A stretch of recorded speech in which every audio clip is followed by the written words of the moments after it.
नाही, विलिनीकरण म्हणजे काय ठरलं? मी ज्या दिवशी त्यांचं निधन झालं त्या दिवशी रात्री मला असंच सर्वांनी बारामतीत विचारलं तुमच्या जुन्या काय आठवणी आहेत का, आणि त्यावेळी मी सांगितलं माझ्या बऱ्याच जुन्या आठवणी आहेत. 40 वर्ष आम्ही बरोबर काम केलंय, पण अलीकडच्या 7-8 महिन्यात अनेक वेळा ते माझ्या घरी आलेले आणि त्यावरून मी कशासाठी आलेले एवढं सांगितलं. आता त्यावर मला आता भाष्य करण्याची काही इच्छाही नाही आणि आवश्यकताही नाही.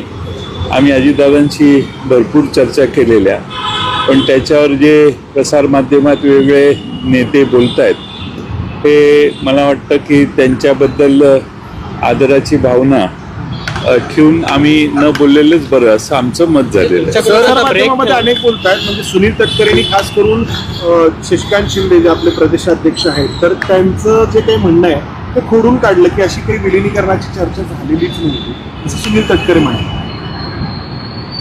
ठीक आहे, आता त्याला ज्या माणसाशी नेत्याशी आमची चर्चा झालेली तेच नसल्यामुळं अशा विधानाला उत्तर देणंही मला आवश्यक वाटत नाही आता.